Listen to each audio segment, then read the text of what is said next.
For today's lecture of dam engineering, we are going to take a look at arch dam. Okay. So the content for the topic is we are going to take a look at introductory part, then we will see geometrical classification and shape classification of arch dam. Then we are going to take a look at advantage and disadvantage of having a structure as arch dam. Then we will take a look at the forces that act on an arch dam. Okay, so let's start. So, specifically speaking, a concrete dam with a thin cross section whose curvature can be seen in plan is called as arch dam. Okay, and the stability achievement of arch dam is by virtue of thrust action via arch action on the abutments or side support. Okay, then hydrostatic force, the major force that acts on a dam, that acts on any dam, is transferred to the support by virtue of the arching action and the cantilever action. Okay, and this dam, the arch dam, is suitable in narrow gorges where strong abutments, that is strong side supports, are available.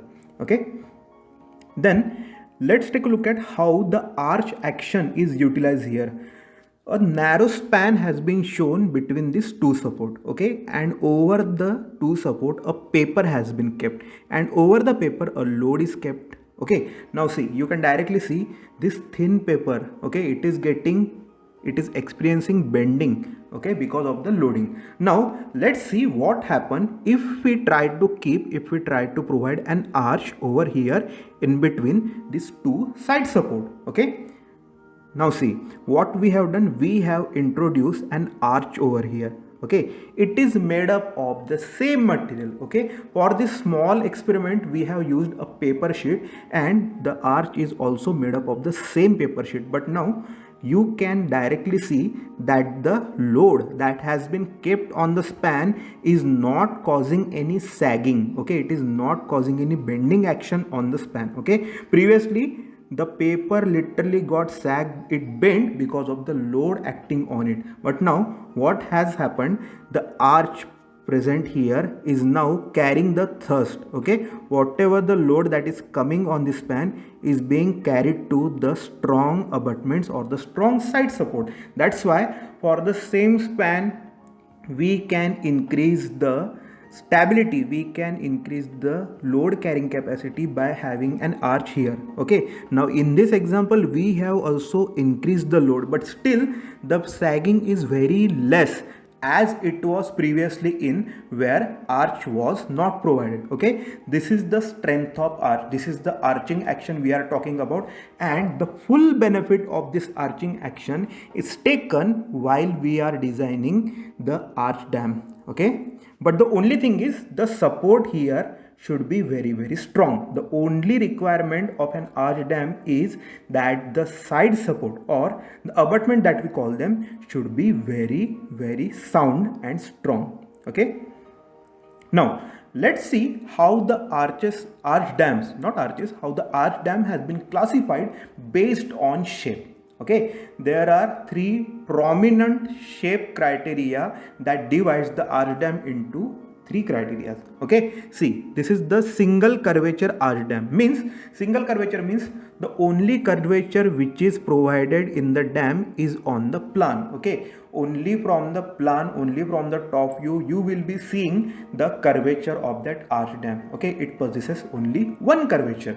If you see the same dam in elevation or in front view, it will look like a rectangle. Okay, if you cut a section over here, it will look like a thin rectangle, but only in plan you can experience what kind of curvature has been introduced for the construction of this arch dam. Then double curvature arch dam, which is also known as Cupola dam.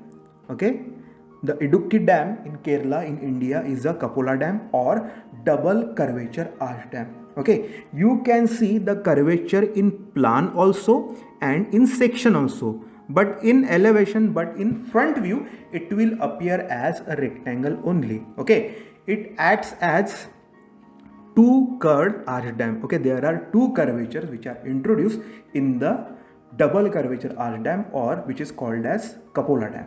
Then the third type, which is arch gravity dam, means The stability achievement here is because of self-weight as well as arching action. Okay, the world famous example of arch gravity dam is Hoover Dam. Okay, it is combination of what? Arch dam, arching action is used for stability, as well as the gravity action, means the self-weight force is also taken into account for its stability achievement. Okay, then arch classification based on shape, and now we are looking at the example. The single curvature dam is shown here, which is Contra Dam, which is situated on Varzaska river in the country of Switzerland. It is example of single curvature arch dam.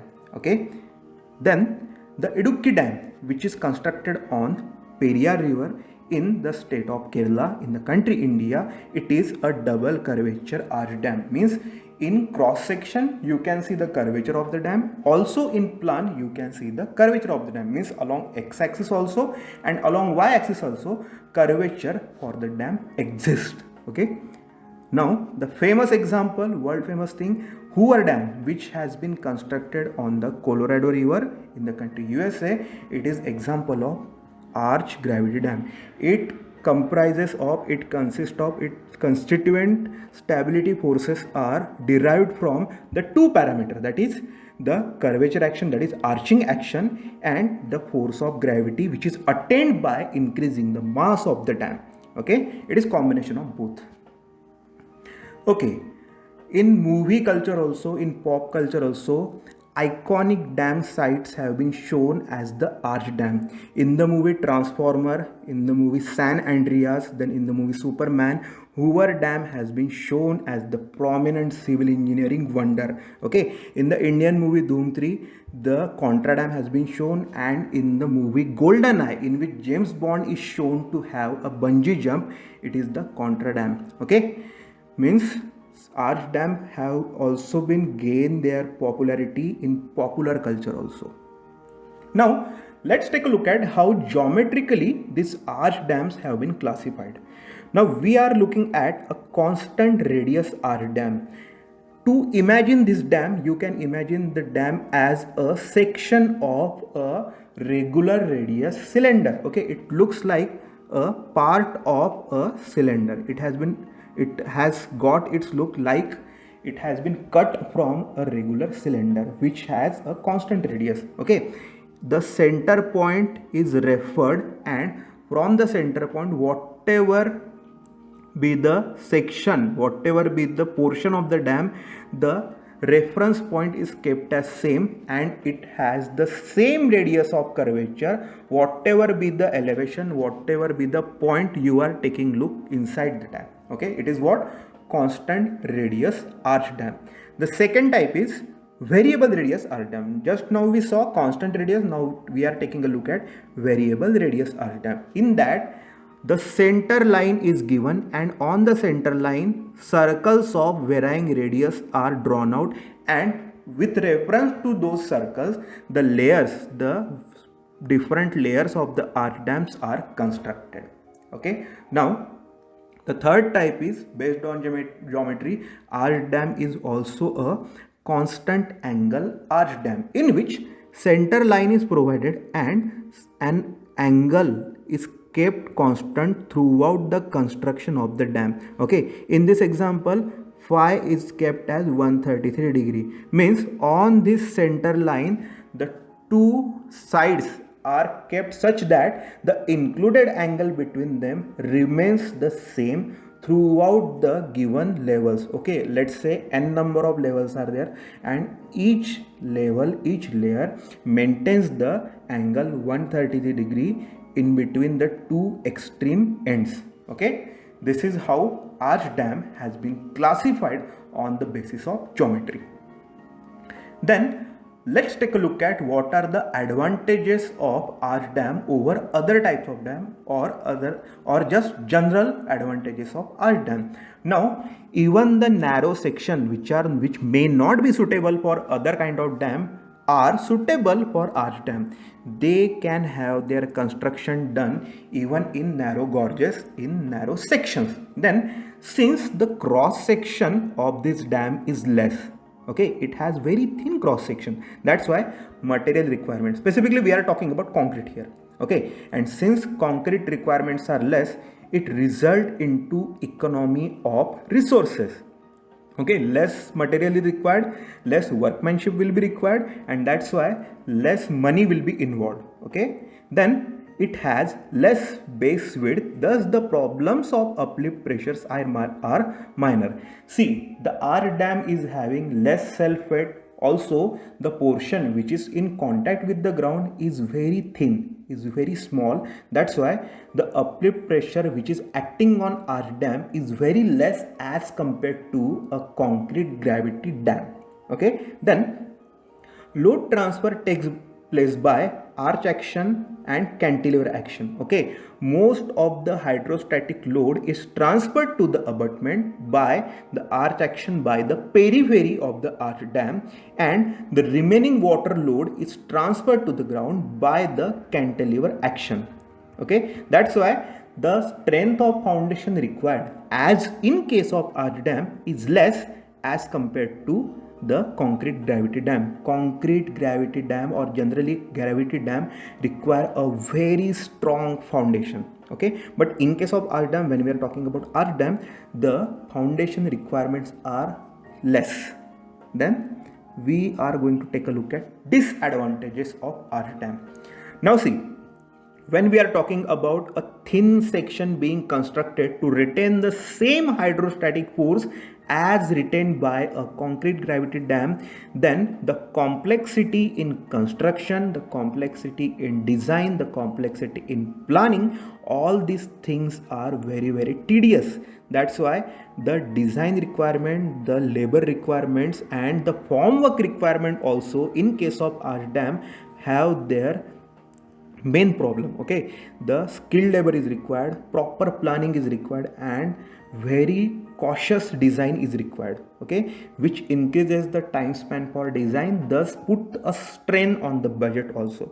Then the speed of construction is very slow. Okay, we have to construct the arch dam layer by layer with respect to the angle, with respect to the center, with respect to the maintenance of the radius of the curvature that we planned for that specific layer. That's why the speed of construction is very low. Then when we said that the foundation requirements of the arch dam are low, but it has its contradiction with that the abutments, the side support of the arch dam should be very, very sound, should be very, very strong. Okay, even if one of the abutment is weak with respect to the other abutment, then we have to treat the location, we have to make some sounding, we have to make the abutment strong by some artificial means, otherwise we have to just simply reject the site. Okay, that's why the abutment should be strong, should be very sound, and should be able to resist the arch thrust or the arching action. Okay, then let's take a look at what are the various forces that act on an arch dam. The dominant, the first and the foremost force which acts on any dam, and also in the case of arch dam, is hydrostatic pressure. Okay, the hydrostatic pressure is retained by the arch dam by virtue of its arching action. Most of the hydrostatic pressure is counteracted by the arching action, and the remaining pressure is counteracted by or is retained by the cantilever action that takes place in between the foundation and the standing cantilever section of the arch dam. Okay, now uplift pressure.